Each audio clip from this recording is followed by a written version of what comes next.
ધોરણ 8 વિષય હિન્દી, ધોરણ 8 વિષય હિન્દી, કાવ્ય 5 દોહે, કાવ્ય 5 દોહે. ધોરણ 8ની અંદર વિષય હિન્દીમાં કાવ્ય 8 છે, એટલે કે કાવ્ય 5 છે દોહે. હવે વિદ્યાર્થી મિત્રો, દોહે તો દોહે કોના કોના હોય છે? તો આપણે શબ્દાર્થની અંદર પહેલા તો અર્થ લઈ લઈએ. શબ્દાર્થમાં છે આ દોહા છે તે કબીર, રહીમ અને તુલસીદાસના છે. તો પહેલા શબ્દાર્થ કોના આવશે? કબીરના. કોના આવશે? કબીર. તો શબ્દાર્થમાં પણ આપણે કબીરના શબ્દાર્થ જોઈએ. શરૂઆત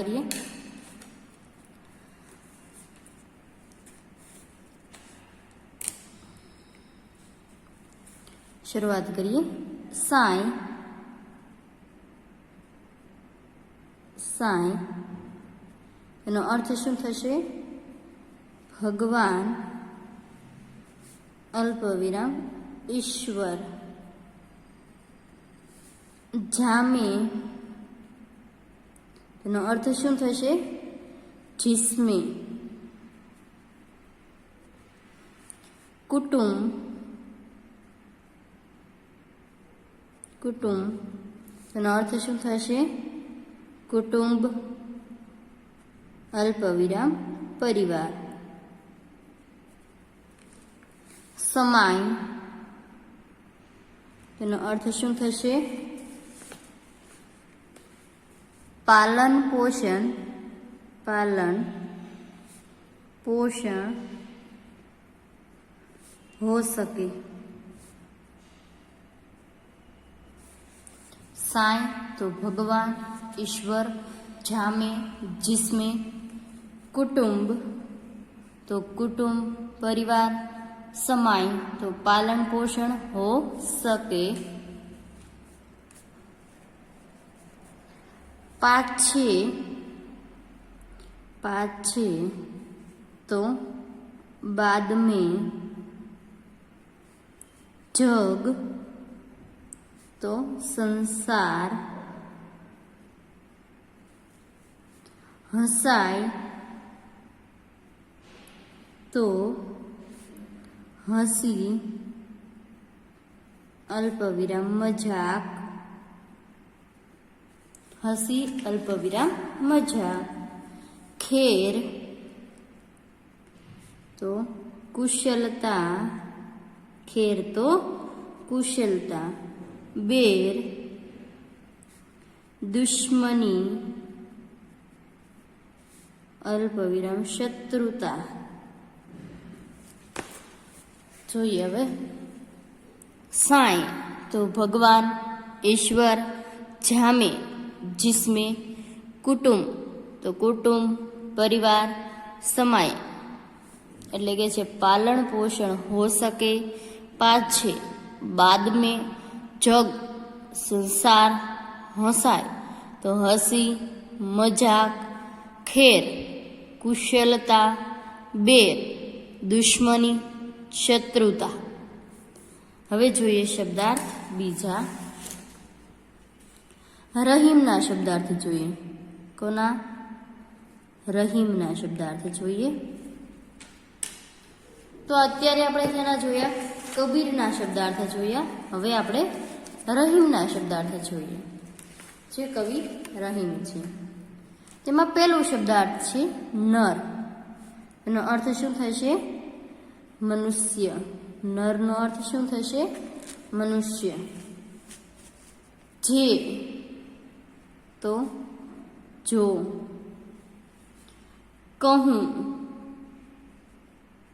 એનો અર્થ શું થશે? કહું. જાહી એનો અર્થ શું થશે? જાતે હે, જાતે હે.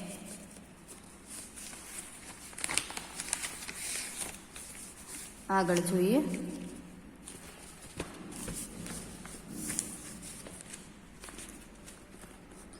ઉનતે ઉનતે એનો અર્થ થશે ઉનસે.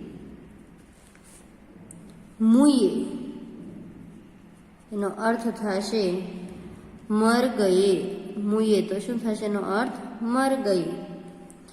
જીન તેનો અર્થ શું થશે જીનકે. જીનનો અર્થ થશે જીનકે. નિકસત. નિકસત તો એનો અર્થ શું થશે નિકલતા હે. નિકલતા હે. નાહી તેનો અર્થ શું થશે નહીં. નાહીનો અર્થ નહીં. ઉત્તમ તેનો અર્થ શું થશે શ્રેષ્ઠ. અલ્પવિરામ. અચ્છા. પ્રકૃતિ તો એનો અર્થ શું થશે સ્વભાવ. પ્રકૃતિનો અર્થ સ્વભાવ. કા તો ક્યાં. કુસંગ તો એનો અર્થ થશે બુરી સંગત. કુસંગનો અર્થ શું થશે બુરી સંગતિ. વિષ તેનો અર્થ થશે જહર. વ્યાપક નો અર્થ શું થશે ફેલતા હે. ફેલતા હે. ભુજંગ એનો અર્થ થશે સાપ. ભુજંગનો અર્થ શું થશે સાપ. બડાઈ તો એનો અર્થ શું થશે પ્રશંસા. અલ્પવિરામ પ્રશંસા અલ્પવિરામ તારીફ. ટકા અલ્પવિરામ એનો અર્થ શું થશે રૂપિયા. મોલ તો મૂલ્ય અલ્પવિરામ કિંમત. વિદ્યાર્થી મિત્રો રહીમના શબ્દાર્થ જોઈએ આપણે. રહીમના શબ્દાર્થમાં પહેલું શબ્દાર્થ છે નર તો મનુષ્ય. નર તો મનુષ્ય. જે તો જો. જે તો જો. કહું તો કહી. કહું તો કહી. જાહી તો જાતે હે. જાહી તો જાતે હે. ઉનતે તો ઉનસે. उनते तो उनसे. मुये तो मर गए. मुये तो मर गए. जिन तो जिनके. जिन तो जिनके. निकसत तो निकलता है. निकसत तो निकलता है. नाही तो नहीं. नाही तो नहीं. उत्तम तो श्रेष्ठ. अच्छा. उत्तम तो श्रेष्ठ अच्छा. प्रकृति तो स्वभाव. प्रकृति तो स्वभाव. का तो क्या. का तो क्या. कुसंग तो बुरी संगति. कुसंग तो बुरी संगति. विष तो जहर. विष तो શું થશે जहर. व्यापक तो फैलता है. व्यापक तो फैलता है. भुजंग तो सांप. भुजंग तो सांप. बड़ाई तो प्रशंसा तारीफ. बड़ाई तो प्रशंसा तारीफ. टका तो रुपया. टका तो रुपया. मोल तो मूल्य किंमत. मोल तो मूल्य किंमत. હવે વિદ્યાર્થી મિત્રો તુલસીદાસના શબ્દાર્થ બાકી છે. કોના શબ્દાર્થ બાકી છે તુલસીદાસ. આપણે કબીરના રહીમના અને હવે આપણે તુલસીદાસના શબ્દાર્થ જોઈએ.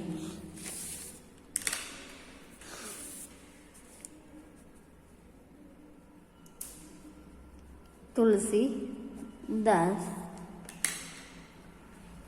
જોઈએ આપણે. તેમાં શબ્દાર્થ છે પહેલો આવત. એનો અર્થ શું થશે આને પર. આવત તો આને પર. હિય તો હૃદય, હિ તો હૃદય. હર્ષે એનો અર્થ શું થશે? પ્રસન્ન હોતા હૈ, પ્રસન્ન હોતા હૈ. નેનન, નેનન તેનો અર્થ શું થશે? નયન અલ્પ વિરામ નેત્ર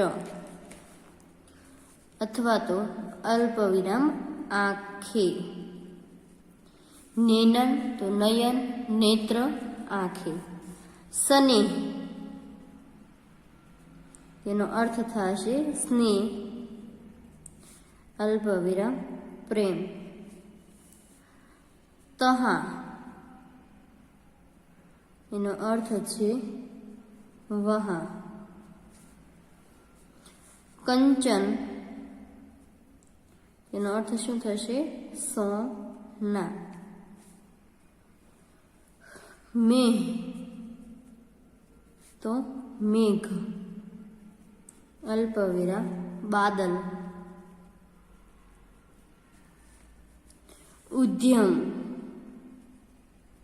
તો પરિશ્રમ. કહો તો કહીએ અથવા તો બતાઈએ. पावे तो पाता है. जो तो जैसे. पौन तो पवन अथवा तो हवा. विद्यार्थी मित्रों આપણે તુલસીદાસના શબ્દાર્થ છે. પહેલા આપણે કબીરના શબ્દાર્થ જોયા, રહીમના શબ્દાર્થ જોયા. હવે આપણે જોઈશું તુલસીદાસના શબ્દાર્થ. તેમાં પહેલો શબ્દાર્થ છે આવત. આવત તો આને પર, આવત તો આને પર. હિય તો હૃદય, હિય તો હૃદય. હર્ષે तो प्रसन्न होता है, हर्षे तो प्रसन्न होता है. नेनन तो नयन, नेत्र अथवा तो आंखें. नेनन तो नयन अथवा तो नेत्र अथवा तो आंखें. स्नेह तो स्नेह प्रेम, स्नेह तो स्नेह प्रेम. तहाँ तो वहाँ, तहाँ तो वहाँ. कंचन तो सोना, कंचन तो सोना. मेघ तो मेघ बादल, मेघ तो मेघ बादल. उद्यम तो परिश्रम, उद्यम तो परिश्रम.